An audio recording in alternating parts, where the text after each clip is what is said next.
누가복음 10장 25절에서 37절까지의 말씀.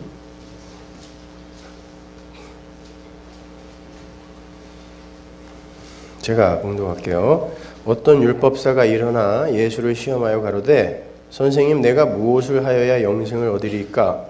예수께서 이르시되 율법에 무엇이라 기록되었으며 네가 어떻게 읽느냐? 대답하여 가로되 네 마음을 다하며 목숨을 다하며 힘을 다하며 뜻을 다하여 주 너의 하나님을 사랑하고 또한 네 이웃을 네 몸과 같이 사랑하라 하였나이다.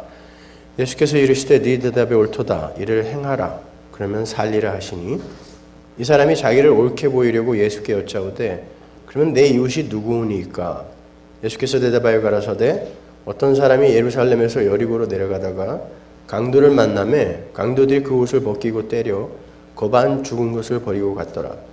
마침 한 제사장이 그 길로 내려가다가 그를 보고 피하여 지나가고 또 이와 같이 한 레위인도 그곳에 이르러 그를 보고 피하여 지나가되 어떤 사마리아인은 여행하는 중 거기 이르러 그를 보고 불쌍히 여겨 가까이 가서 기름과 포도주를 그 상처에 붓고 싸매고 자기 짐승에 태워 주막으로 데리고 가서 돌보아주고 이튿날에 데나리온 둘을 내어 주막 주인에게 주며 가로되 이 사람을 돌보아주라. 부비가 더 들면 내가 돌아올 때에 갚으리라 하였으니 내 의견에는 이 세 사람 중에 누가 강도 만난 자의 이웃이 되겠느냐?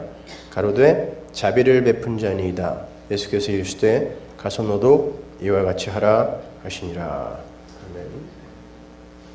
여러분, 하나님 나라가 지금 이 세상에 뚫고 들어와 있다라는 걸 믿으십니까? 성경이 이야기하니까 믿어야죠, 당연히요. 근데 잘 감지가 안 되죠. 하나님 나라가 분명 이 세상에 침노에 들어왔다고 하는데 뭐 천국은 침노하는 자의 것이다. 뭐 이런 말 때문에 천국을 우리가 침노한다라고 생각하는 분들이 많이 계신데 그 단어는 헬라어의 데포넌트 동사라고요.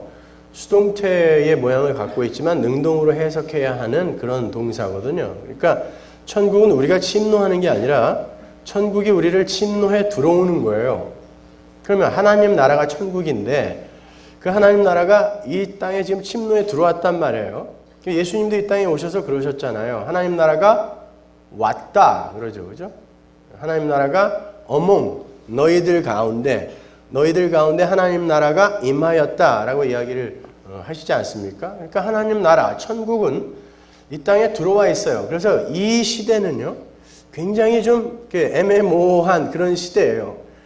유대인들은 시대를 오는 시대와 지금 현 시대 이렇게 두 시대로 나누는데 오는 시대가 현 시대 안으로 뚫고 들어와서 이렇게 오버랩되어 있는 상태가 지금이에요. 그래서 오는 시대, 이제 그 하나님 나라가 이 땅에 이렇게 오버랩이 되어서 하나님의 백성들에게 믿음으로 문득문득 감지가 될 수 있는 그런 시대가 이제 지금이거든요. 그러면 그 하나님 나라라는 건 도대체 뭘까요, 여러분? 한번 잘 생각해 보세요. 하나님 나라. 여러분 지금 하나님 나라 백성인데 그 하나님 나라가 이 땅에 들어왔으면 그 하나님 나라를 여러분이 지금 살 수 있어야 된단 말이죠. 살고 계셔야 된단 말이에요. 근데 그 하나님 나라를 살고 계십니까? 행복하세요? 너무 좋아요? 하나님 나라가 뭘까요? 성경에 보면 하나님 나라의 모형이 이 땅에 건축이 되었던 그런 그림이 나오죠. 어디죠? 성막. 하나님께서 모세를 데리고 올라가서 요 식양대로, 네가 본 요 식양대로 가서 그대로 만들어라가 성막이었잖아요. 그죠? 성막, 성전. 그래서 그 성막의 구조를 보면 하나님 나라가 이 땅에 어떻게 들어와 있는지가 이제 밝혀지는 거예요. 그럼 성막을 한번 보자. 성막의 입구에는 뭐가 있어요? 번제단이 있죠? 자, 빛이 오신 거예요. 빛, 번제단. 그 번제, 어린 양이 번제로 확 태워지는데 그걸 요한복음이 빛이 오셨다 그러죠.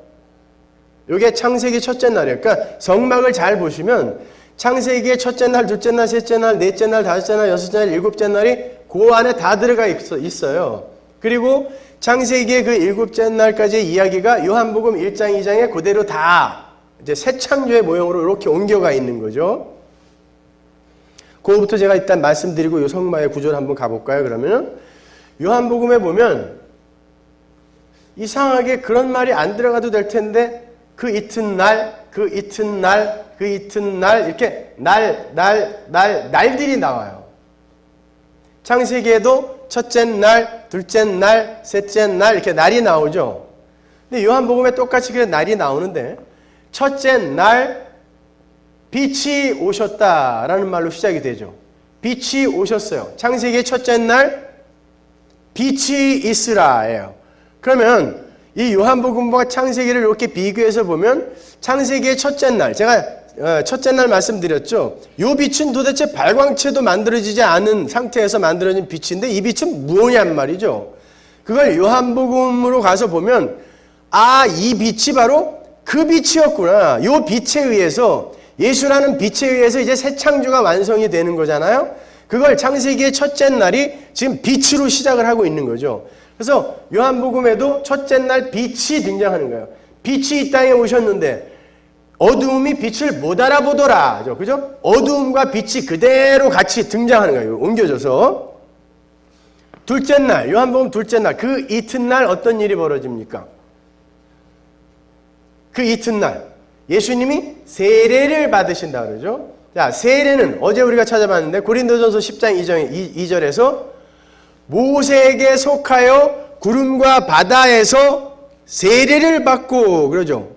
그러니까 세례라는 건 물이 갈라지고 그 갈라진 물 사이로 하나님의 백성이 마른 땅처럼 건너서 애굽에서 보면은 옛사람이 내려가면서 죽는 거고 가나안 쪽에서 보면 새 사람이 살아서 올라오는 걸 세례라 그러거든요. 그러니까 우리가 예수 안에 연합되어서 십자가에서 죽고 예수 안에서 다시 부활한 사건이 세례잖아요. 그래서 저는 그걸 믿습니다. 맞습니다. 라고 신앙 고백을 하는 걸 우리가 세례라고 하잖아요. 그러니까 둘째 날 예수님이 세례를 받으셨다라는 것은 바로 그거예요. 예수님이 우리 대신에 물에 빠져 죽음으로 말미암아 그 갈라졌던 물, 궁창 위의 물과 궁창 아래의 물, 하늘과 그 땅이 휘장으로 갈라졌던 그 하늘과 땅이 휘장에 찢겨짐으로 말미암아 예수가 홍해가 되어 찢겨지는 거예요.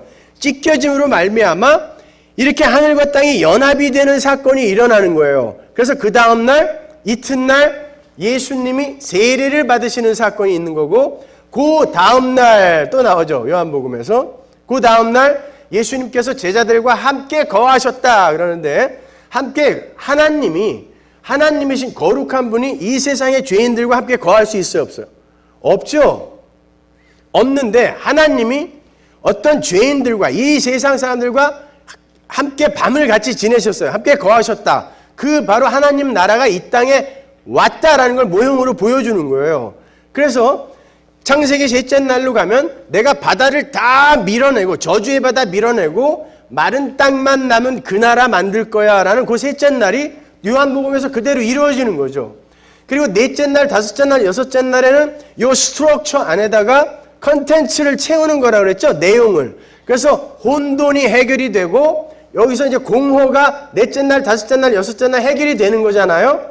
그리고 일곱째 날 안식이 오는 거죠. 안식일 날, 사바스. 그게 어린 양의 혼인잔치죠. 요한계시록으로 가면. 그러니까 요한복음에서는 넷째 날, 다섯째 날, 여섯째 날까지 뭐가 일어나요? 어떤 사건이? 12제자가 불림을 받잖아요. 하나님의 백성을 상징하는 거랬죠. 12사도. 하나님 나라에 틀이 생겨난 하나님 나라에 하나님의 백성들이 컨텐츠로 채워지는 거예요. 12사도. 물론 다 모형이에요. 그리고 사흘째 되던 날, 그러니까 일곱째 날이에요. 창세기에서는 안식일. 사흘째 되던 날 가나의 혼인잔치가 열리는 거예요. 근데 그 혼인잔치, 그 하나님 나라의 완료의 모양을 보여주는 혼인잔치가 어떤 식으로 열리냐면 그 유대인의 집에, 그 바리새인의 집에, 그러니까 율법주의라고 하자고요, 우리가. 누구의 집인지는 모르지만 하여튼 유대주의의 그 한가운데 있는 그 집에 포도주가 떨어졌어요. 히브리 사람들에게 있어서 포도주가 떨어지면 그 잔치는 이제 끝난 거예요. 그러니까 잔치가 더 이상 잔치의 가치를 발휘할 수 없는 상태가 포도주가 떨어진 상태예요. 그러니까 이건 잔치 아니에요. 이제 파장된 잔치. 그런데 그 잔치를 다시 잔치로 만들어내는 사건이 일어났는데 예수님께서 정결예식을 행하던 유대인들이 정결예식을 행하던 항아리로 가셔서 그 항아리를 굳이 비워있다라는 걸 폭로시키죠. 정결예식이라는 게 뭐예요? 율법이잖아요. 유대인들은 율법을 목숨처럼 지켜서 그 율법으로 하나님께 도달하려 했던 사람들인데 정작 그들의 율법을 확 열어보니까 텅 비어있는 거예요. 율법을 지킨 척한 거죠. 정결예식을 행하는 항아리는 항상 물이 채워져 있어야 닦을 거 아닙니까? 텅 비어 있었단 말이에요. 그러니까 율법을 부정해버리는 거죠. 이건 아니다라는 거예요. 니들이 언제 율법 지켰냐는 거예요. 텅 비어있는 그 율법의 항아리를 폭로시킨 다음에 물로 채워라 그런다고요. 그리고는 그걸 포도주로 만들어서 다시 잔치를 잔치로 만들어버려요. 그런데 이 창조의 수는 7이어야 되죠.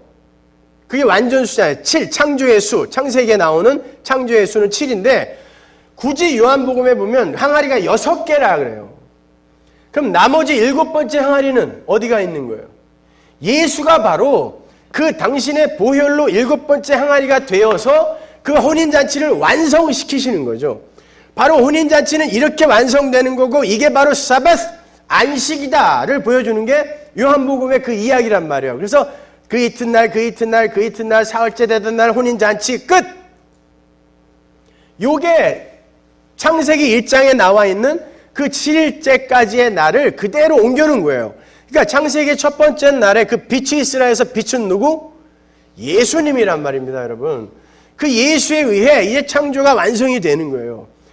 그 이야기가 성막 안에 그대로 들어가 있는 거죠. 빛이 오세요. 그리고 궁창 위의 물, 궁창 아래의 물로 갈려있는 그 물두멍이 둘째 날이 거기 물두멍으로 딱 존재하는 거예요.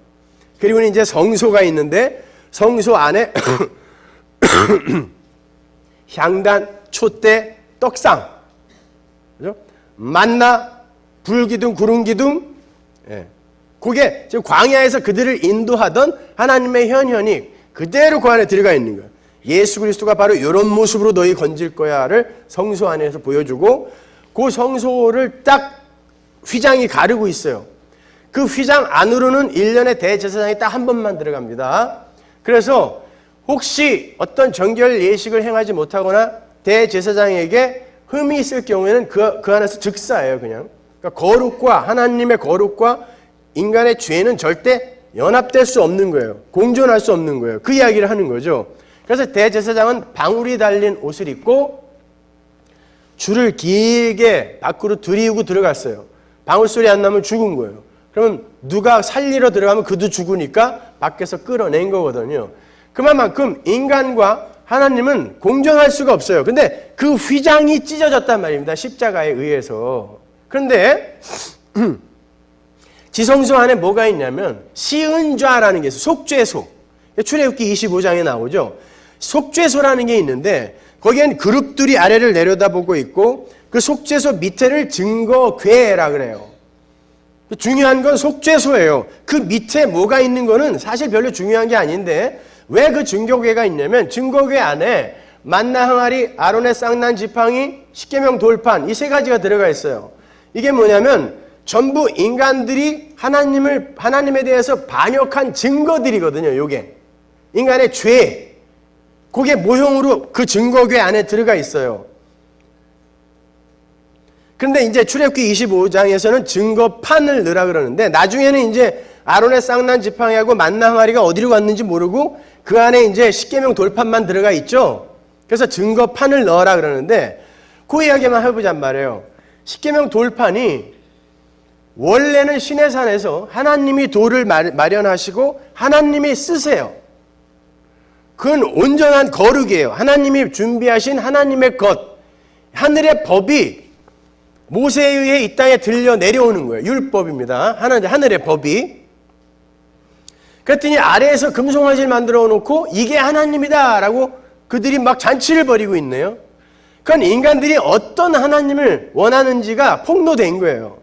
인간들은 하나님, 예수님 뭐 열심히 부르지만 결국은 나의 풍요를 약속해주는 어떤 절대자를 그냥 그렇게 이름하여 부르는 것일 뿐이지 결국은 나의 풍요, 즉 나를 신으로 섬기고 있다라는 것을 하나님이 폭로시킨 거죠. 그들이 우리는 하나님을 목숨 걸어 섬길 거예요 라고 이야기하고 있었는데 그럼 한번 만들어봐. 내가 누군지 한번 만들어봐. 니들 마음속에 있는 하나님 한번 만들어봐 그랬더니 송아지를 만들어낸 거예요. 가나안과 애굽의 풍요의 신이에요 그게. 그러니까 봐 이게 하나님이야. 이게 나니? 하나님 이제 확인시킨 거죠. 그게 죄예요. 죄의 본질, 뿌리잖아요 그게. 그죠? 하나님을 섬겨야 할 하나님 절대 의존자들이 나라는 우상을 섬기기 위해서 온갖 방법과 수단을 동원하는 그 모든 노력과 행위, 사유 다 죄예요 그게.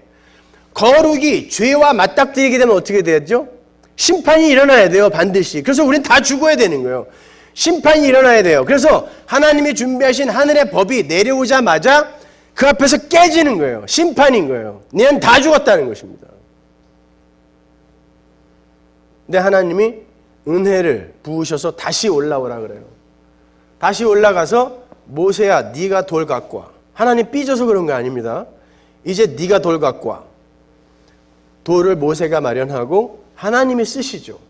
하늘의 것과 땅의 것이 합쳐진 어떤 것에 의해 그게 땅으로 내려와서 이스라엘 백성을 끌고 가는 것이죠. 자, 그 돌판이 뭘 모형하고 있어요? 인간들이 하나님을 어떻게 반역했는가를 그대로 담고 있는 거예요. 그걸 시은좌가 이렇게 덮고 있어요. 뚜껑이 되어서 덮어요. 그리고 그 위에 뭐가 부어져야 되냐면 1년에 한 번 대속죄일에 어린 양의 점도 없고 흠도 없는 제물의 피가 뿌려져야 돼요. 그래야 이스라엘이 이제 죄에서 벗어나게 되는 건데 그건 하나님께서 인간들의 그 실패와 죄를 안 보시겠다라는 이야기거든요.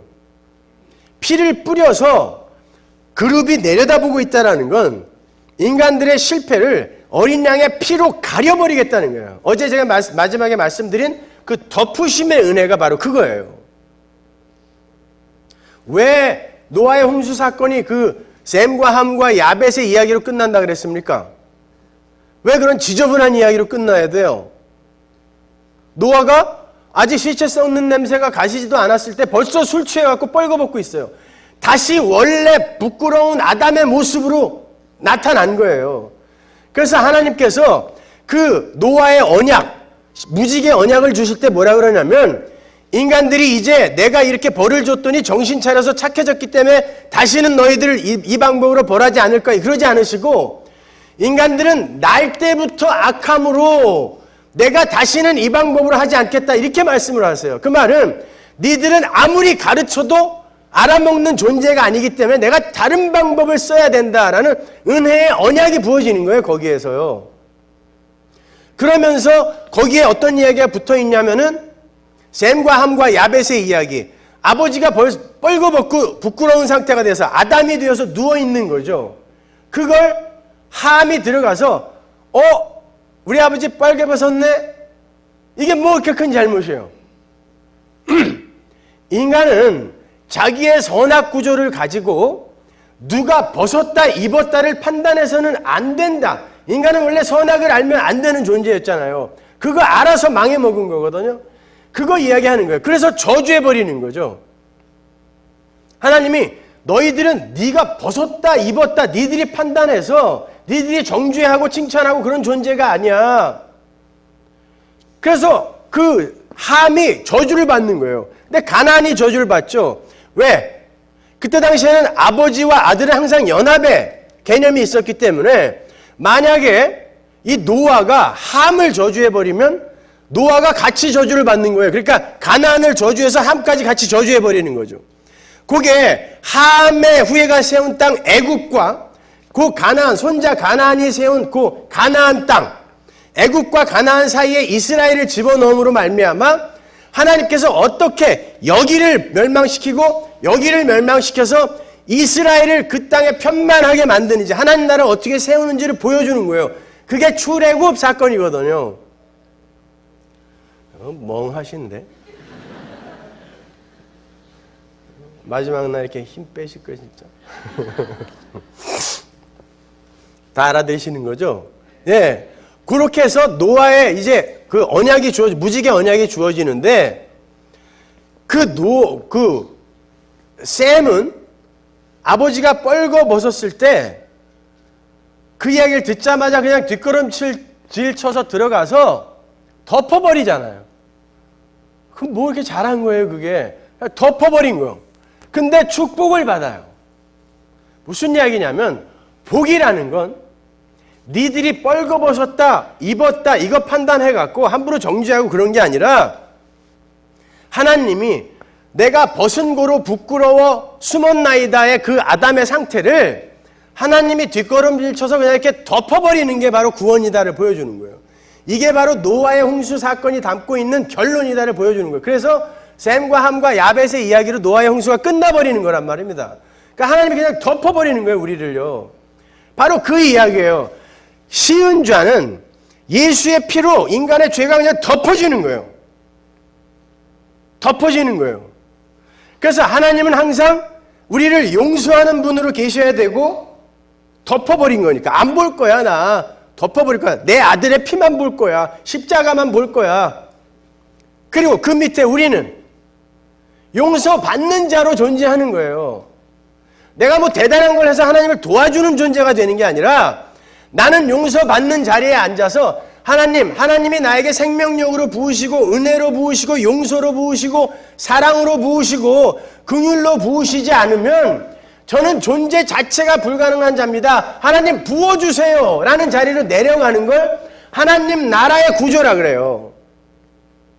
그게 출애굽기 25장인데 32장에서 그 범죄 사건이 일어나고, 그리고 십계명 돌판이 이제 그 증거계 안으로 들어간단 말입니다.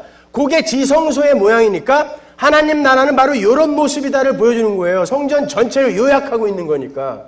그러니까 이 땅에 하나님 나라가 어떤 모양으로 들어와 있어야 돼요?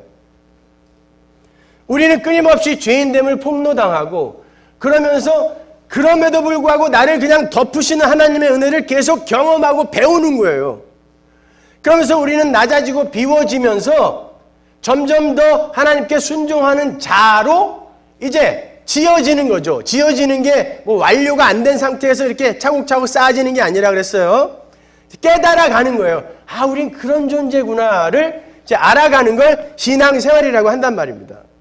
그러니까 여러분이 하나님 나라를 어떻게 경험할 수 있어요? 아, 나는 하나님의 은혜가 아니면 도저히 생존 자체가 불가능한 자이구나를 문득문득 여러분이 깨닫게 될 때, 그때가 하나님 나라를 사는 거예요, 여러분이요. 하나님 나라 그러니까 뭐 대단히 막 황홀한 환각의 상태라든가, 아니면 막 그냥 전기가 찌릿찌릿 오른다든가, 뭐 그런 건 줄 아셨죠? 하나님 나라는 나 같은 존재를 어떻게 그분이 아들의 목숨까지 끊어가며 사랑하셨는가를 문득문득 우리가 알게 될 때, 그래서 때로는 그게 너무 고통스러워요. 야, 그런 큰 사랑을 받은 자로서 여전히 나는 이 모양인가? 라는 그 상태에서도 하나님의 은혜가 확 붙들려질 때, 그래, 그 십자가 은혜 아니었으면 나 큰일 날 뻔했어 할 때가 하나님 나라인 거예요. 거기에서 우리의 그 죄악된 옛 몸이 이제 싹 사라지고, 점과 흠으로 우리에게 존재됐던, 왜곡으로 디스토션으로 존재했던 그런 더러운 것들이 싹 사라진 상태에서 하나님께서 부으시는 은혜가 우리에게 그대로 임하는 그걸 천국이라고 하잖아요. 지금은 근데 그 상태에서 우리의 옛 몸뚱아리 있죠, 죄로 가득 찬 세상의 공격이 있죠, 오염되고 왜곡된 이 환경들 있죠. 그러니까 하나님 나라가 막 너무 좋고 기쁘게 이렇게 감지가 안 되는 것이란 말입니다. 그러나 여러분은 하나님 나라를 살아요. 어떻게? 하나님의 은혜를 감지할 때마다, 아, 이게 하나님 나라구나, 우리는 이렇게 살아야 하는 거구나, 이렇게 되는 거란 말이에요. 자, 그걸 선지식으로 갖고 오늘 본문을 한번 보잔 말이에요. 여러분이 이 선한 사마리아인의 비유를 뭐 하여튼 수십 번 설교로 들으셨을 거예요. 근데 보통 결론이 뭐였습니까? 선한 사마리아인처럼 이웃을 섬기고 착하게 잘 살자. 왜? 거기에 가서 너도 이와 같이 행하라 그랬으니까. 근데 여러분, 성경을 보실 때 잘 보셔야 돼요. 그런 도덕과 윤리의 이야기 정도라면 그냥 국민학교 6학년 도덕책 보면 돼요. 거기에도 똑같은 이야기 많이 나오거든요. 성경이 그러한 교훈, 그러한 류의 메시지를 이 귀한 파피루스에다가 그렇게 적어놨겠습니까, 여러분? 성경에는 뭐만 적혀 있다? 예수만 적혀 있어요. 십자가만 적혀 있단 말입니다. 근데 이 이야기를 그렇게 곡해를 하니까 착하게 잘 살자, 선한 일 하여 하나님에게 복 받자, 영생 얻자. 왜? 여기서 영생을 묻는 그 사람에게 이 비유를 대준 거니까. 우리가 영생 얻기 위해서는 선한 사마리아인처럼 살아야 돼. 이런다고요. 그래서 병원 이름도 굿사마리탄 병원. 우리 애들이 거기서 났는데. 그리고 뭐 이게 착한 일 많이 하는 재단, 굿사마리탄 재단. 뭐 이렇게 이름들을 붙이죠. 과연 이게 그 이야기일지 한번 보잔 말이죠. 자연과 사회 그리고 인간 존재의 보편적인 원리를 이성적이고 합리적으로 탐구하는 학문을 우리가 철학이라 그래요. 그죠? 철학. 그래서 저는 철학하기를 아주 좋아해요. 철학이라는 학문 자체를 좋아하는 게 아니라 철학을 하다 보면요. 철학하기를 하다 보면은 인생이 사람이 쏟아놓은 역사라는 게 얼마나 더러운 똥덩어리 같은 것인지 욕망하는 인간이 쏟아놓은 이 역사라는 게 얼마나 지저분한지가 철학하기에서 드러나거든요. 철학을 해서 구원에 도달하겠다라는 게 아니라 철학자들처럼 그게 아니라 어떻게 하면 철학을 해서 뭐 행복하게 잘 살까 인생의 의미를 알까가 아니라 철학하기를 통해서 인간들이 쏟아내놓는 건 이거밖에 안 되는구나를 배울 수가 있어요. 그래서 제가 철학하기를 참 좋아하는데 그 중에서 가타리와 들레즈의 이야기 책들을 많이 읽습니다. 오래전부터 제가 굉장히 좋아했던 그런 이제 철학자들인데 물론 라캉이나 칼륨 같은 중간 다리들도 있지만 명실공히 지금 사상계의 최고봉은 들레즈와 가타리가 맞는 것 같아요. 뭐 진중권 씨나 이진경 씨나 뭐 이정우 같은 이런 신세대 철학자들이 이 들레즈와 가타리의 거의 복사판이라 해도 과언이 아니에요. 어떤 거는 뭐 그대로 이렇게 카피해서 하는 것도 제가 왕왕 보고 하는데 그만큼 현대인들에게 미치는 그들의 영향력이 실로 대단해요. 그 들레즈의 책 중에 천의 고원이라는 책이 있어요. 여러분 혹시 보신 분 계실지도 모르겠는데 그 책에 등장하는 아주 인상 깊은 개념이 하나가 있는데 그게 뭐냐면 노마디즘이에요. 여러분 한국에 사시니까 삼성에서 그걸 광고 카피로 쓴 적 있죠. 디지털 노마드. 그건 뭔지 아셨어요? 그거 노마드. 그 들레즈와 가타리의 그 노마디즘에서 삼성이 그걸 뽑아다가 광고에 쓰고 있는 거예요. 사상계의 최고봉. 지금 이 지식층 그들이 최고 꼭대기에서 논하고 있는 어떤 개념을 끌어다가 TV 광고에 쓰고 있는 게 삼성이에요. 깜짝 놀랐어요, 저는. 어차피 철학이라는 게 뭐 칼 막스나 뭐 거기에서 별로 벗어난 프로이드나 칼 막스에서 크게 벗어나지 못하고 현대 철학이. 그래서 그게 뭐 광고에 쓰인 게 뭐 그렇게 큰 뭐 대수냐라고 말씀하실지 모르겠지만 하여튼 어떤 기업 경영에 그런 들레즈나 가타리의 그런 노마디즘 같은 것들이 이미 쓰이고 있다는 것에 대해서 야, 이게 자본의 힘이구나. 이 세상은 자본에 의해 장악되어 있다는 것을 그때 또 한 번 제가 이렇게 소름 끼치게 경험을 했는데 모든 인간은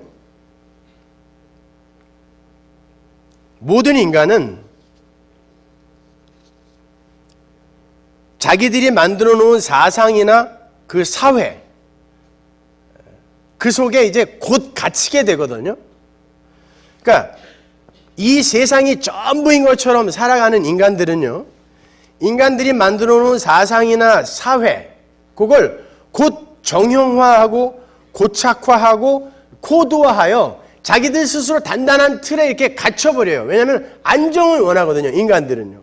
이제 하나님으로부터 떨어져 나왔기 때문에 안정을 해야 돼요.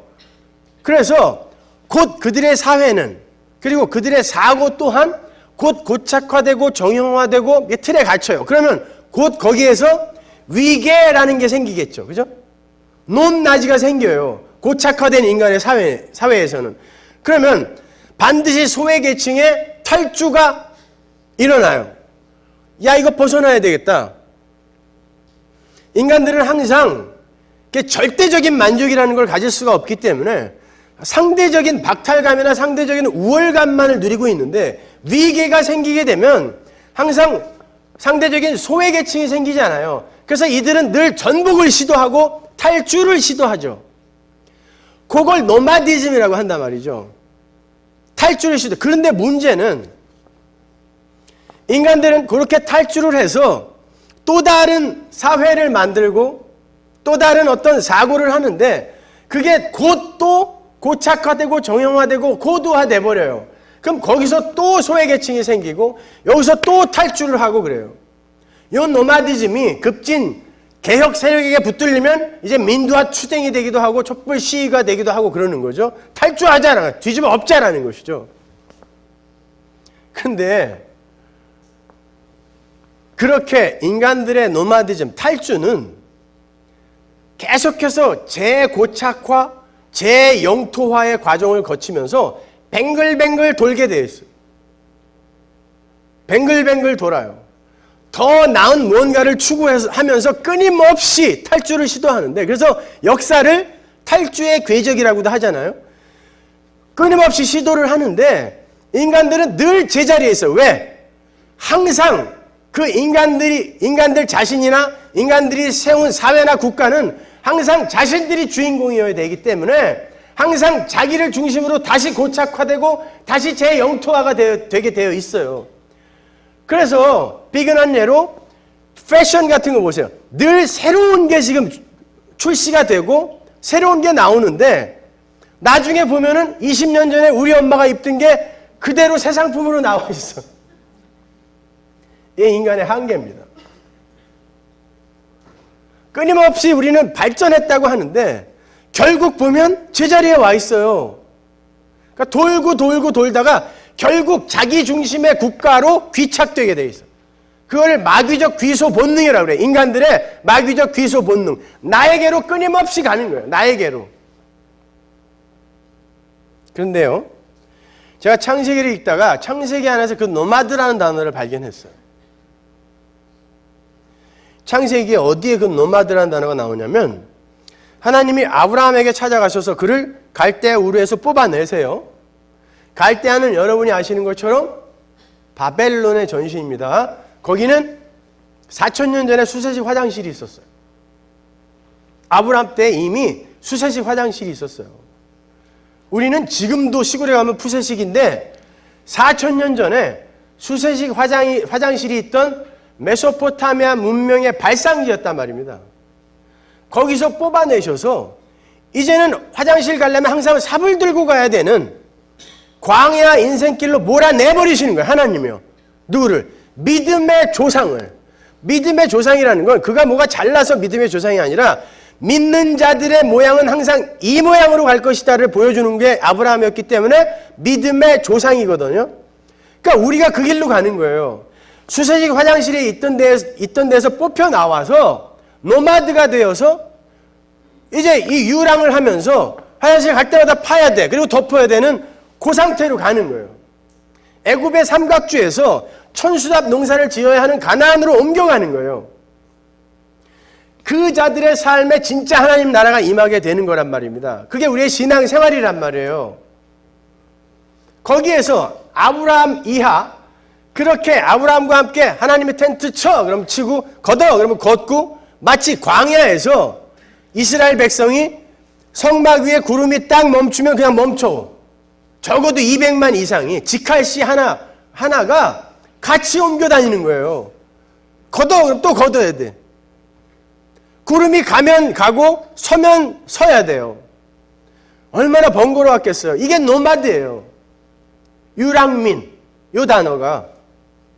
그런데 말씀드린 것처럼 세상의 노마디즘은 항상 자기를 중심으로 하여 다시 재영토화, 재고착화가 되는데, 하나님 나라의 노마드들은 그 재영토화, 재고착화의 자리로 못 가게 되는 거예요. 왜?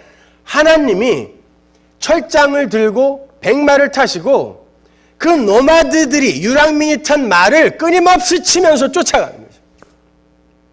어디다 뿌리 박으려고 그래? 몰고 가는 거예요. 그래서 애굽에서 나온 이스라엘 백성의 뒤를 홍해로 막아버린 거예요. 못 가게. 헤엄쳐서 가죠. 40마일이에요. 걸어서 40마일 가려면요, LA로 따지면 LA에서 얼바인까지가 40마일인데 며칠 가야 돼요. 그런데 거기 다 건넜더니 하나님이 그거 닫아버렸어요. 못 돌아간다는 거예요. 너희들은요, 니들이 원래 좋아했던 그 나라, 끊임없이 광야에서 거길 그리워하죠. 야, 부추, 마늘, 고기 먹던 거기 가고 싶다 그러잖아요. 못 가요. 왜 못 가? 홍해가 막혀 있어요. 못 가는 거예요. 닫아버린 거예요, 하나님이. 마찬가지예요. 인간은 항상 나를 중심으로 나라는 국가를 구성해요. 그래서 예수님이 이 세상 모든 인간을 건축자라고 이야기하는 거예요. 건축자들의 버린돌이, 자기라는 나라는 국가를 건설하는 건축자들은 은혜를, 십자가를 갖고 예수의 피를 갖고 내려오신 돌을 계속 자기 나라 밖으로 던져버려요. 왜? 내가 주인이어야 되거든요. 그래서 건축자들의 버린 돌이 모퉁이 돌이 되어서 여기부터 다시 하나님 나라가 하나님에 의해 지어져서 이들에게 무상으로 주어지는 거예요. 그게 건축자들의 버린 돌이 모퉁이 돌이 된다는 이야기거든요. 그렇게 우리는 끊임없이 예수라는 돌을 갖다 버리죠. 근데 하나님은 그들을 다 진멸하여 죽여버려야 되는데, 이 세상이 버려버린, 십자가에 못 박아 버려버린 그 예수를 중심으로 하나님 나라를 완성하여 그들을 끌어들여 버리는 것입니다. 그걸 은혜라고 하는 거예요, 여러분. 그렇게 우리는 나라는 나라를, 그렇게 국가를 건축하고 있는데, 하나님께서 우리가 그걸 건축하여 끊임없이 나라는 나라 속으로 귀속을 하죠. 내가 주인공이야, 내가 왕이야, 내가 신이야. 그 나라로 계속 귀소하려고 하는 본능을 갖고 있단 말입니다. 근데 하나님이 이걸 막는 걸 구원이라고 하는 거예요. 그걸 하나님의 열심이라고 하는 거예요. 못 돌아가게 하는 거예요. 그래서 구약이 어떻게 끝나냐면, 갈대아 우루, 바벨론에서 믿음의 조상, 교회의 대표인 아브라함을 끌어냈는데, 요 인간들이 율법을 갖고 다시, 구약이 어떻게 끝나죠? 바벨론 포로로 끝나잖아요. 바벨론에서 끌어냈더니 이놈들이 끊임없이 율법을 지키고 뭘 해서 노력을 해서 다시 바벨론으로 들어가 있는 게 구약의 끝이에요.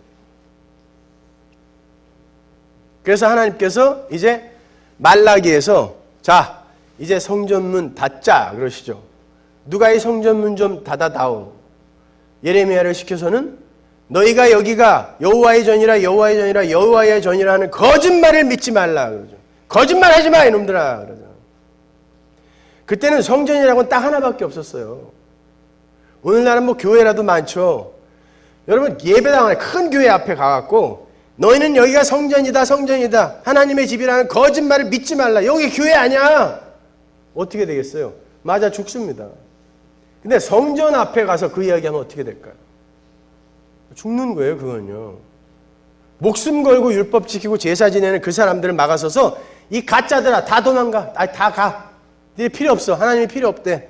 이 문 닫아달래 하나님이. 죽는 거예요. 성도는 바로 그 역할을 하는 거예요, 여러분. 설교자도 마찬가지고 전도, 설교 똑같은 단어, 캐리소. 그러니까 여러분은 몸으로 전도, 몸으로 설교하는 분들인 거예요.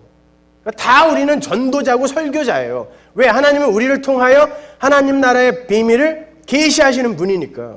근데 그렇게 전부 우리는 인간들의 그 열심을 하나님을 향하여 바벨탑을 쌓아서 지들이 가려고 하는 열심을 막아서서 우린 예수만 믿어야 돼. 우리는 죽어야 돼. 우리는 죽고 예수만 믿어야 돼. 그분이 우리를 은혜로 덮으셔야 사는 거야. 하나님만 영광 받으셔야 돼. 이리로 가야 되는 거거든요. 그러면 사람들은, 인본주의에 빠진 사람들은 자존심이 상해서 네가 뭔데 나한테 그딴 소리를 하냐고. 우리 인간은 뭐 꼭두각시냐? 아니요, 꼭두각시 아니라 죽은 흙이라니까요. 꼭두각시는 모양이라도 있죠. 꼭두각시도 아니에요. 근데 왜 꼭두각시라는 단어에 그렇게 화들을 내냐면 나는 뭔가 가치 있는 존재라는 걸 끊임없이 붙들고 싶은 거예요. 은혜를 이야기하면 자존심이 상해서 야, 저거 십자가에 매달아 죽여버려. 우리가 얼마나 대단한 존재인데 은혜만을 이야기해. 야, 우리가 할 수 있어. 으쌰가 바벨탑인 거예요, 여러분. 그렇게 하나님은 나라는 나라로 다시 돌아가려고 하는 그 하나님의 백성들의 삶에 찾아오셔서 이 나라로 다시 못 들어가게 이제 그 길을 차단해 버리는 거예요. 그래서 성경에 보면 가시로 막고 담으로 막고 하는 그런 개념들이 많이 나오죠. 하나님 못 돌아가게 막아버리는 거예요. 어딜 가려고 그래? 다시 못 돌아가. 그러면 인간이, 나 중심으로 살던 인간이 나라는 나라로 다시 바벨론으로 못 돌아가게 되면 그 삶이 어떻겠어요?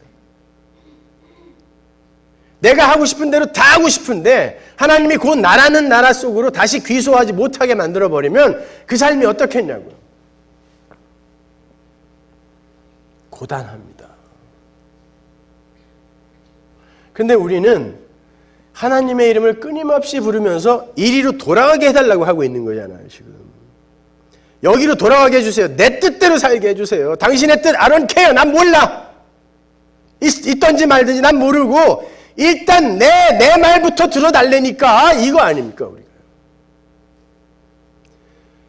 그런데도 그렇게 절박하게 부르짖는데 왜 하나님이 여러분의 삶 속에서 자주 그렇게 침묵하시는 줄 아세요? 하나님이 함께 우세요.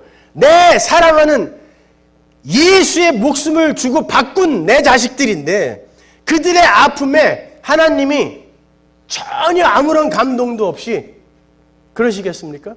하나님이 함께 우시지만, 그렇게 아프시지만 내 새끼 글로 다시 돌아가면 죽기 때문에 하나님이 침묵하시는 거예요.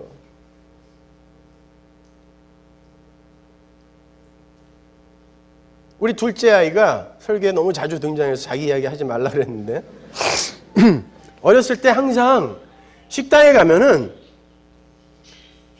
저 식당 주방에 들어가서 주방장에 쓰는 칼을 2개를 들고 나와서 그걸 갖고 막 돌아다니면서 놀았어요. 근데 그거 남한테 이렇게 툭 치면 이거 죽는 거예요, 이거는요. 날카로운 그 주방장 칼인데. 근데 항상 그걸 너무 좋아해. 그걸 이제 엄마가 뺏으면 난리가 나는 거예요. 엄마 주세요, 다시 주세요, 그거 갖고 놀게 달라 그러는데 그거 주면 우리 아이 죽을지 모르잖아요.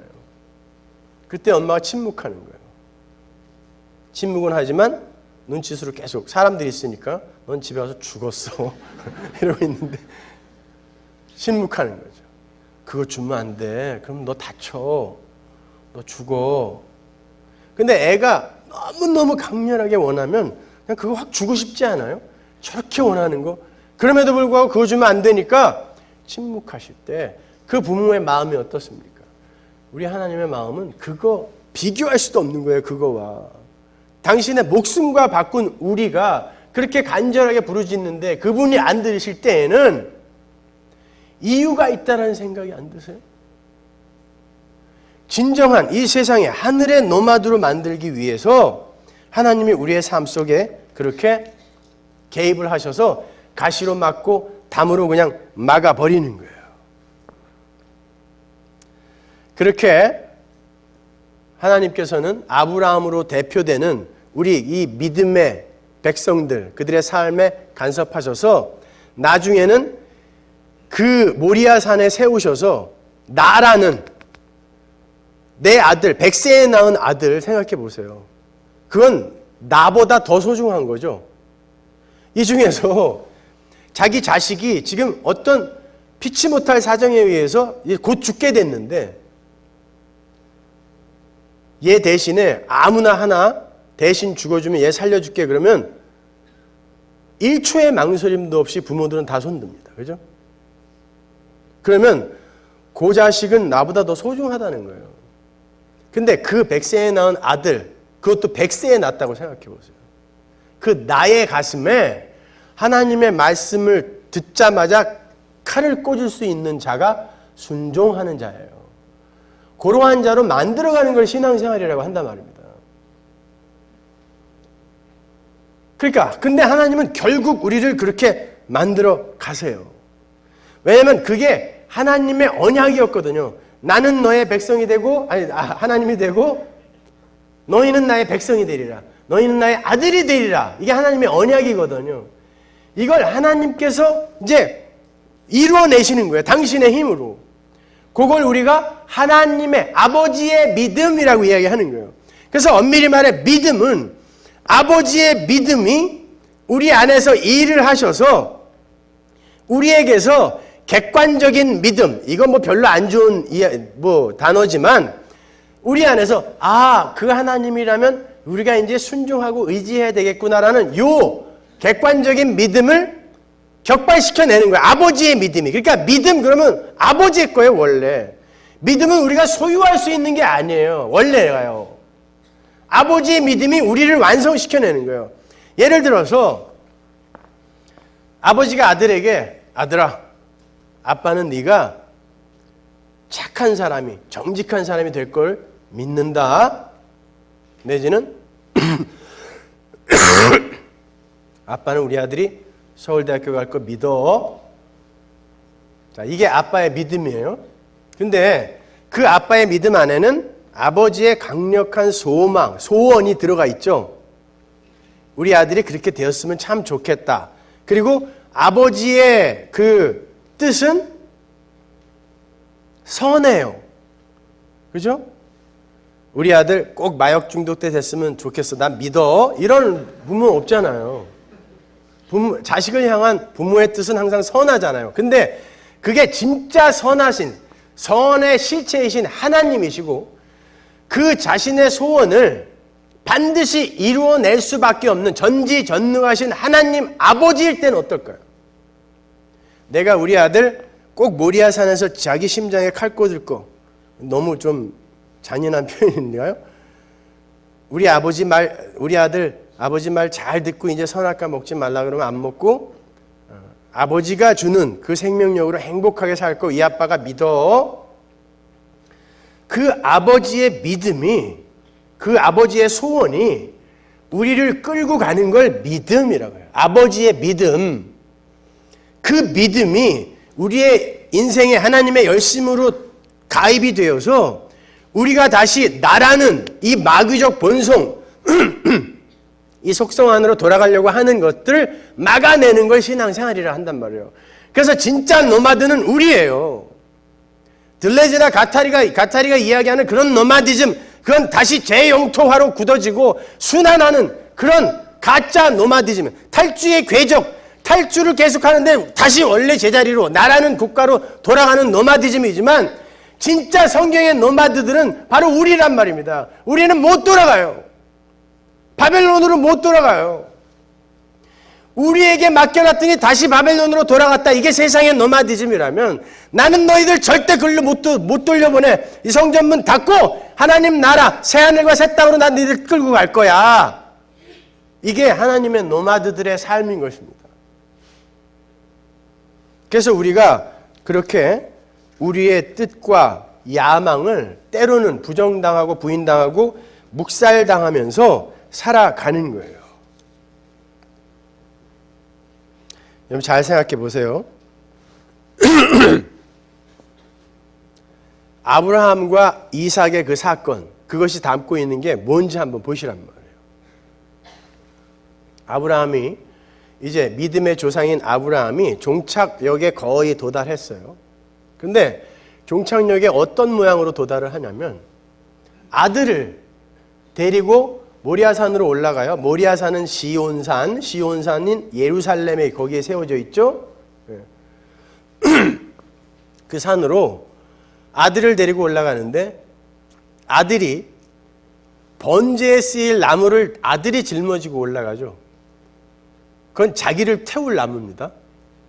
자기를 죽일 나무를 짊어지고 모리아산, 골고다가 어느 산 위에 있어요?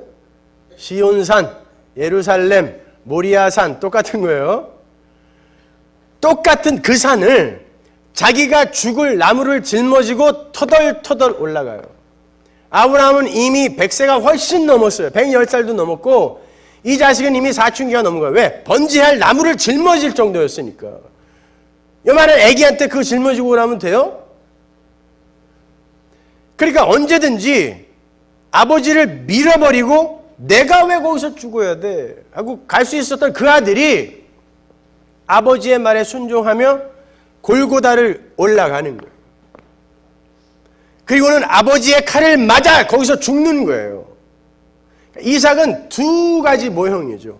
하나는 죽어야 할 하나님의 백성의 모형이고 하나는 하나님의 백성을 대신하여 죽는 예수의 모형을 동시에 함의하고 있는 게 이삭인 거예요. 거기서 하나님의 아들이 죽고 죽어야 할 아브라함이 비로소 아들에 의해 살아나는 거예요, 여러분. 그걸 마련되어 있던 여호와 이레, 이미 하나님이 준비하신 그 어린 양이 함의하고 있는 거란 말입니다.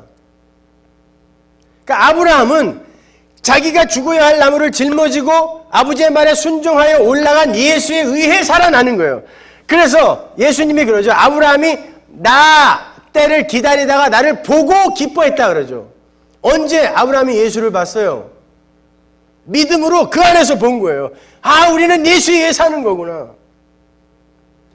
그냥 나는 계속해서 마누라 2번씩 팔아먹고 기근이 있을 때마다 애국으로 도망가고 그냥 실패만 하면서 왔는데 결국 하나님은 나를 여기에 세우시는구나. 어떻게? 자기를 희생할 그 나무를 짊어지고 올라간 하나님의 아들의 공로에 의해. 그래서 모든 하나님의 백성은 전부 십자가로 구원받는 거예요. 십자가는 영원에서 쓴 거기 때문에 영원에서 쓴 십자가는 모든 역사를 아우르며 전부 영향을 미쳐요. 하나님의 백성들에게. 2000년 전에 태어난 사람들은 어떻게 하나요? 예, 그들도 십자가로 구원받아요. 왜? 십자가는 창세 전에 준비됐다고 사도 바울이 이야기하잖아요. 예수님은 창세 전에 알리심 받았다 그러죠. 예수님은 창세 전에, 그리스도는 창세 전에 이미 준비됐고 창세 전에 그리스도가 준비됐다는 건 십자가가 영원에 섰다는 거예요. 그래서 모든 인간은 십자가로만 구원받아요. 행위로 구원받는 은혜의 시대, 율법의 시대, 이런 세대주의적 구분은 성경을 곡해한 것입니다. 그런 건 없어요. 모든 인간은 예수의 십자가로 구원받아요. 우리는 성경을 통해서 그걸 배우고 가는 거예요, 여러분. 그러면 자, 그 이야기를 머릿속에 잘 간직하고 그리고 오늘 본문도 한번 가보잔 말이에요. 예수님이 예루살렘에서 여리고로 내려가시는 여리고로 그 내려가는 그 길을 이제 배경으로 삼아 비유를 말씀하시는데요. 한 청년이 어떤 율법사가 어떻게 해야 영생을 얻을 수 있습니까? 라고 물어봐요. 그러니까 어떻게 해야 구원받습니까? 영생 얻습니까? 라고 묻죠. 그러니까 예수님이 율법에 뭐라고 써있니?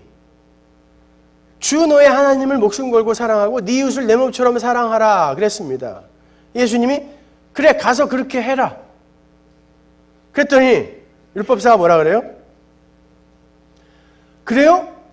누가 내 이웃입니까? 그 말은 무슨 말입니까? 네, 누가 이웃인지 말만 해주세요. 가서 확 사랑해버릴게요. 그거죠? 어떻게 하면 영생을 얻습니까? 라는 질문에 율법에 뭐라고 적혀 있어? 예, 하나님과 이웃을 사랑하라 그랬어요. 그래, 그럼 그렇게 해. 그랬더니 그래요. 누가 이웃입니까? 라고 물었다는 건 뭐예요? 내가 확 사랑해버릴 테니까 누가 이웃인지 말만 해주세요. 이거죠. 그죠? 내 힘으로 사랑해보겠다는 거예요. 그때 예수님께서 이 비유 말씀하시는 거예요. 예루살렘에서 여리고로 내려가는 길에 여기는 유대주의의 중심이죠. 예루살렘과 여리고는 성전 섬김이들의 집단 거주지였어요. 그러니까 여기에서 계속해서 그 제사장들과 레위인들이 24조로 나누어져서 일주일씩 이렇게 가서 섬기거든요. 그러니까 율법주의, 유대주의의 중심이에요, 거기는요. 지금 거기를 배경으로 해서 비유를 말씀하시는 거예요. 자, 예루살렘에서 여리고로 내려가는 그 길에 어떤 사람이 강도를 만나서 거반 죽었다 그래요. 거반 죽었다. 헤메데데스라는 단어는 거반, 거의 숨이 끊어진 상태를 이야기해요. 거반 죽어 있다. 그런데 레위인과 제사장이 지나가요. 누구예요? 율법과 성전에서 그 율법과 제사의 가장 핵심, 가장 중심이 되어 있는 사람들이잖아요. 레위인, 제사장. 자, 율법이 강도 만난 자를 지나가는데 이 율법이 강도 만난 자를 타치를 못하는 거예요. 도움을 못 주는 거예요. 율법이. 야, 이 사람들이 너무 악해서 그런 거 아닌가요? 착한 제사장이나 착한 레위인이 지나갔으면 혹시 돌봐주지 않았을까요? 그런 얘기 좀 하지 마세요. 여기서 하나님이 어떤 메시지를 던지는가만 잘 캐치하시면 되는 거예요. 이 사람이 지금 강도 맞아서 거반 죽어 있는 그곳은 강도들이 얼마나 많은지 피의 길이라고 이름 붙여진 곳이에요. 피의 길. 레위인이나 제사장들이 말이나 가마를 타고 마차를 타고 가다가 절대 멈추거나 내리지 않았던 곳이에요.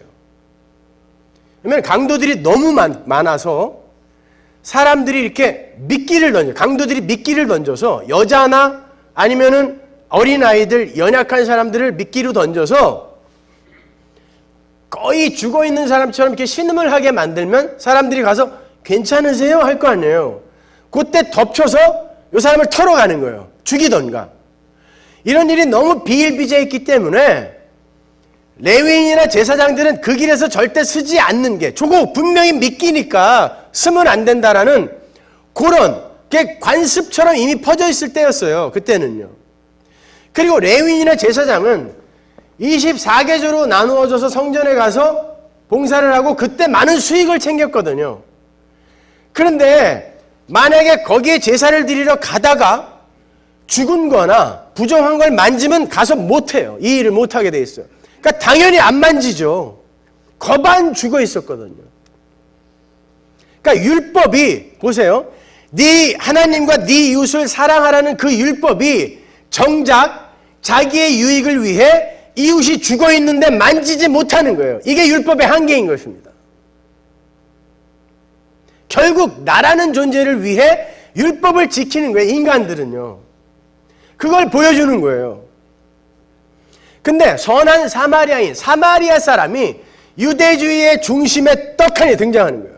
사마리아 사람은 북이스라엘이 아수르에게 망한 이후에 피가 섞여서 혼혈인이 되었을 때 그들을 사마리아인이라 부른다 그랬죠. 그래서 유대인들이 개 취급도 안 했다 그랬습니다. 그 땅을 밟지도 않았어요.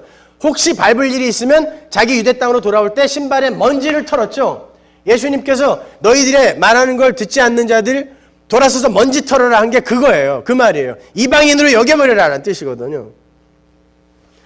그 정도였는데 유대주의의 중심에 어떻게 사마리아인이 와요. 이 사람은 죽는 거예요. 걸리면 여기서. 이방인이에요.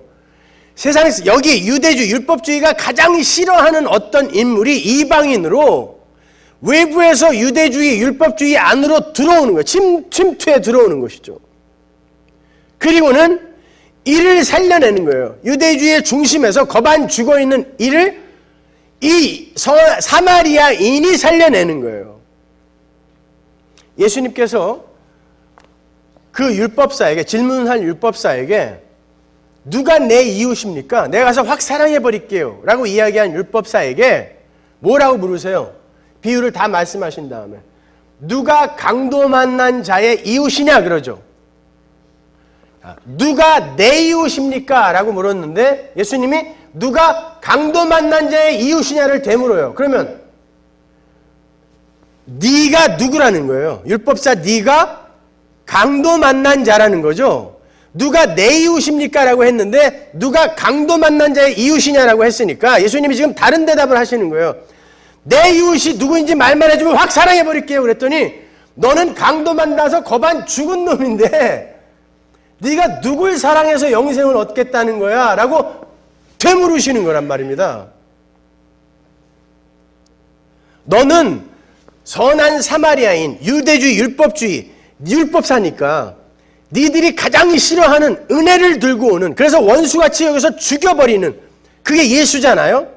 바로 그 존재에 의해 사랑을 받아서 영생을 얻을 수 있는 거지, 네가 누구를 사랑해서 영생에 도달할 수 있는 게 아니다를 가르쳐주는 거예요. 그러니까 선한 사마리아인이 되자 아닙니다. 선한 사마리아인의 은혜에 의해 너희들은 살아나는 것이다를 보여주는 거예요. 그런데 이 인간의 자존심이 얼마나 세냐면 은혜를 들고 온 예수님을 십자가에 못 박아 죽여버릴 정도로 자존심이 세요. 선악과 먹은 인간들은요. 이게 마귀적 본성이에요, 인간들의. 그러면 보세요. 이 유대인이 강도 만나서 거반 죽어있는 유대인이 움직일 기력이 조금이라도 있었으면 사마리아인이 와서 외양부터가 달랐단 말입니다. 혼혈인이라. 사마리아인이 와서 괜찮으세요? 했을 때 어떻게 반응했을까요? 유대주의가. 어디다 더러운 손을 대 절로 쳐. 그랬을 거 아닙니까? 이 세상이 빛이신 예수님이 은혜를 갖고 오셨더니 그렇게 쳐버렸다니까요. 어딜 와? 어두움이 빛이 너무 밝으니까 빛을 거절해버린 것이죠. 어딜 와? 어디다 손을 대? 빛을 발발 꺼버렸어요, 세상이요. 그 모습으로 예수가 오시는 거예요. 그런데 이 강도 만난 자가 어떻게 선한 사마리아인의 도움을 받아 영안까지 가게 됐습니까? 거반 죽었거든. 움직일 수가 없어요. 그 상태가 되면 사마리아인이 아니라 아수르 사람이 와서 도와줘도 저 좀 도와주세요. 그래야 돼요. 거반 죽었어요. 여러분, 인간이요, 이 자존심 센 인본주의에 젖어있는 인간이 예수 그리스도의 은혜를 붙들게 되기 위해선 거반 죽지 않으면 안 돼요. 그래서 하나님께서 여러분 삶에 들어오셔서 여러분의 옛사람을 거반 죽이고 계십니다. 여러분이 붙들고 있는 예수님, 하나님 이외의 다른 것들을, 거기에 가 있는 마음들을 거반 죽여가시면서 예수님이, 이제는 예수님의 도움 없이는 나는 존재할 수도 없고 행복할 수도 없고 기쁠 수도 없는 그런 존재구나를 깨닫게 하셔서 예수님 도와주세요, 하나님 도와주세요, 그 자리로 밀어내리는 걸 신앙생활이라 그래요. 거반 죽는 거예요. 근데 여러분 거반 안 죽었어요. 제가 보니까 아직도 팔팔하세요, 너무. 그래서 삶 속에 그런 시험과 고난들이 가끔 찾아오는 거예요. 너무 밀어붙이면은 우리는 견뎌낼 수가 없으니까 가끔 방학했다가 개학했다가 방학했다가 개학했다가 이렇게 계속 밀고 내려가는 거죠. 왜? 우리는 예수의 선한 사마리아인의, 내가 그렇게 싫어하는 은혜 갖고 온 예수에 의해, 하나님에 의해 그냥 거저 덮으심의 은혜로 구원받는 자라는 걸 깨닫게 하기 위해 계속해서 우리를 그렇게 무력한 자로 폭로시켜내는 것입니다. 여러분, 우리는 너무 어려서부터 나 위주의 삶을 살아요. 그리고 자라면서도 계속해서 나라는 나라로 계속 귀소하려는 본능을 갖고 있잖아요. 그래서 우리는 어려서부터 동요도 따르릉 이런 거나 부르고 그랬던 거 아닙니까? 저기 가는 저 영감, 꼬부랑 노인, 우물쭈물 하다가는 나한테 칠 줄 알아, 이런 거. 아니 어린애가 어린이 지나가면 비켜가든가 서야지 그렇게 협박하면 돼요? 근데 우리는 그 소리, 그 동요를, 아이들의 그런 동요를 듣고 박수 쳐주잖아요. 잘했다 우리 손자. 너 그렇게 앞으로 그렇게 계속 살아. 네 앞을 가로막는 건 노인이든 뭐든 가서 다 치워버려. 그거 아니에요? 하나님이 고로한, 고착화된 그러한 우리의 자아를 부수며 들어오는 거예요. 그걸 신앙생활이라 그래요. 그래서 조금 어렵고 힘든 일이 여러분 삶 속에 닥칠 수도 있어요. 그럴 때마다 아, 하나님께서 나를 부수시는 거구나. 감사하다. 이리로 가시면 돼요. 여러분 일단 하나님의 자녀로 부름을 받으면요. 중도에서 못 내려요. 나는 구원열차 올라타고서 하늘나라 가지요. 죄악역 벗어나 올라타고서 다시 내리지 않죠. 내리지 않는 게 아니라 못 내려요. 주일학교 좋은 데 다니신 분들은 다 아는 건데 다시 못 내려요. 그래서 이게 내가 해체되어지고 부인되어져 가는 이 삶이 너무 힘들어서 아, 나 이제 안 할래요 그러면 이런 게 예수 믿는 거라면 안 할래요. 아무리 그래도 하나님이 내려주질 않아요. 제가 LA에서 그 식스 플래그라는 데 옆에 살거든요. 그게 뭐냐면은 놀이공원이에요. 디즈니랜드 같은 놀이공원. 그리고 거기 가면은 전 세계에서 제일 무서운 롤러코스터가 있어요. 발이 땅에 안 닿아요. 근데 막 360도 막 돌고 뒤집어 엎었다가 그런 게 있어요. 근데 그런 거 타는 걸 좋아하는 인간들이 있어요. 난 그게 너무 이상해. 돈 내고 왜 고문을 당해요. 그래서 저는 이사 가도요. 그 옆으로 이사 갔는데 한 번도 가본 적이 없어요. 근데 목사들은 월요일날 쉬잖아요. 근데 우리 아이들이 월요일날 학교 안 가는 날이 딱 겹쳤는데 애들이 데모를 하는 거예요. 가자는 거죠. 우리 아이들은 이 세상에서 자기 아빠가 제일 씩씩하고 용감한 주님의 군사인 줄 아는데 안 갈 수가 없잖아요. 쫓아가서 안 탈 수는 없으니까 그 코끼리 열차부터 탔어요. 제일 살살 가는 거.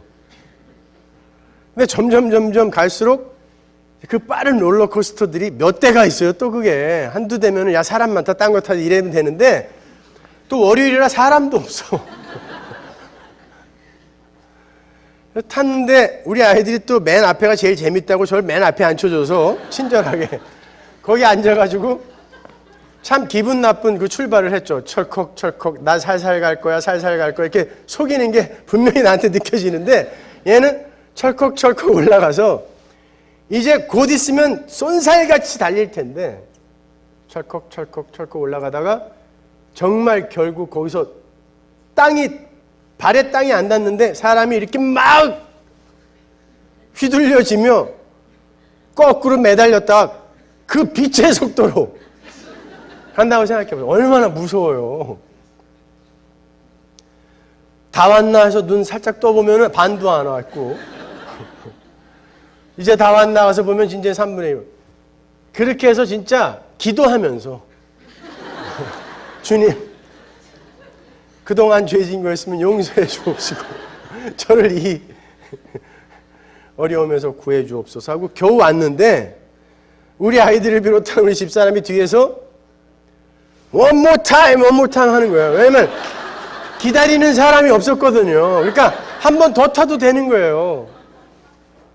그러니까 거기 있는 이 젊은 청년이 마이크를 쥐더니 무슨 공명심이 발동했는지 one more time 그러니까 뭐 뒤에선 다 yes 막 그러죠. 그러면 앉아있는 사람 각자에게 다 물어봐야지 왜 맨 앞에 있는 나한테 물어보지도 않고 one more time 어디 자기가 지 마음대로 한 번 또 돌린 거예요. 죽는 줄 알았죠 정말.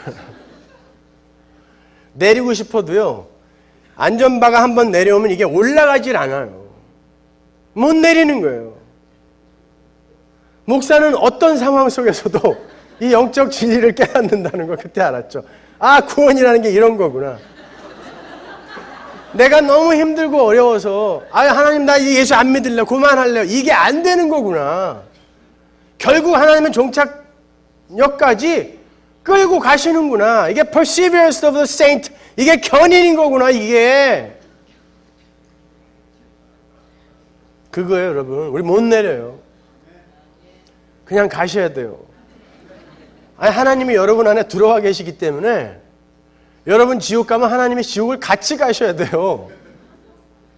이제 그 연합은 풀리지가 않아요. 그래서 절대 여러분 지옥 못 가요. 그러기 위해선 이 세상에서 자꾸 털려야 돼요.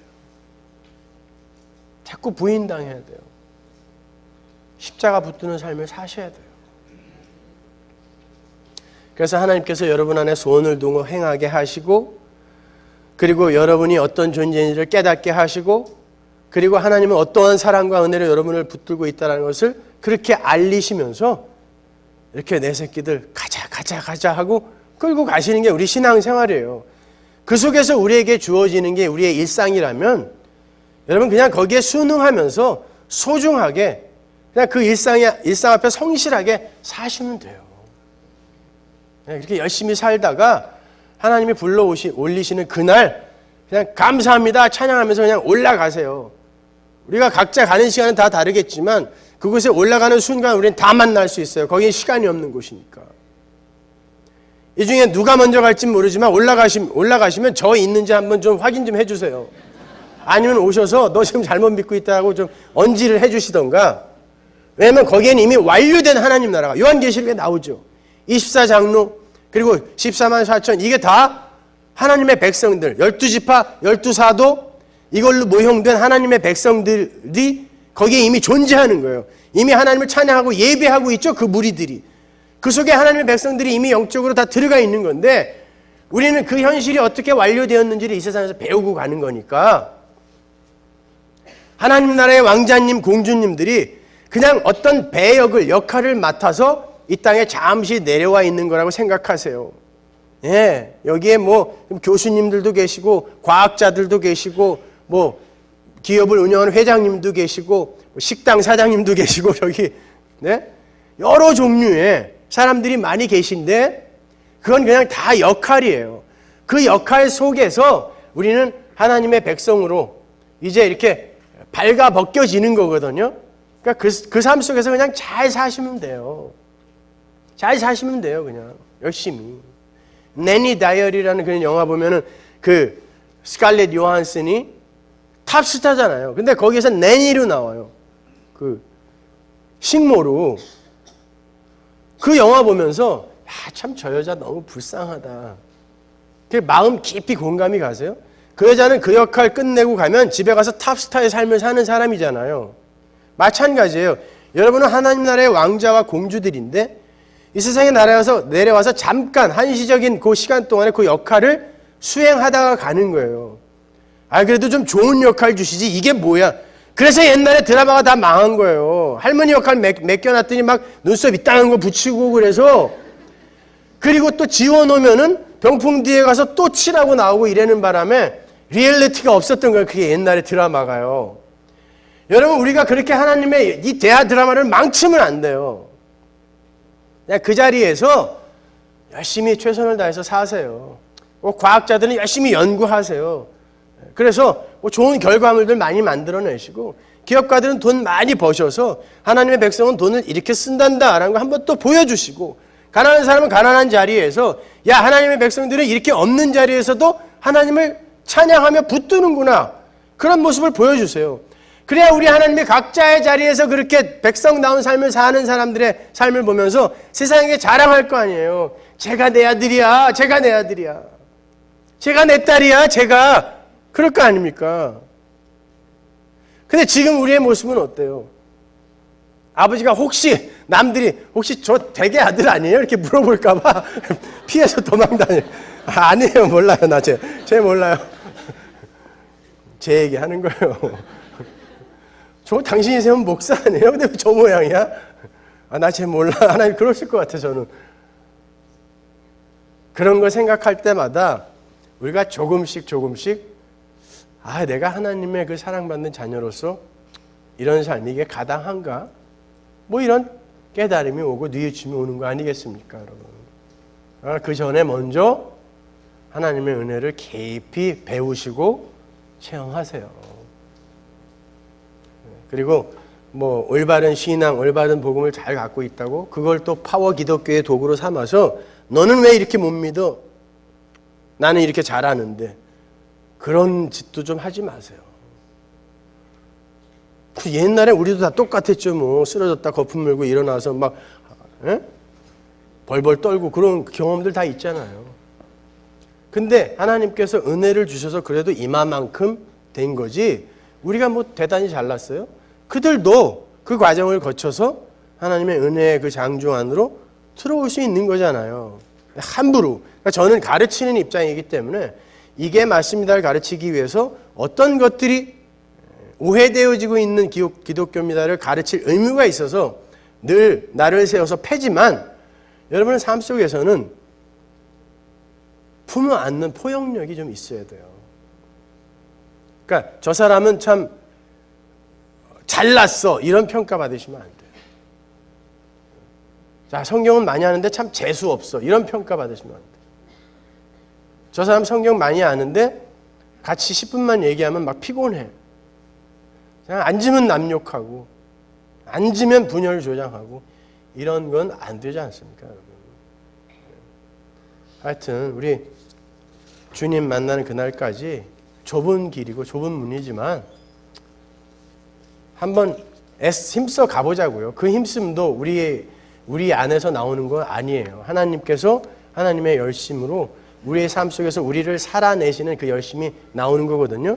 그때 안 되거든. 그래서 나는 하나님의 은혜가 필요한가 봐. 그리로 가시고 되거든. 하나님 내 안에서 진짜 하나님께서 나를 대신 살고 계시는군요 하고 또 하나님 꼭 붙드시면 되는 것입니다.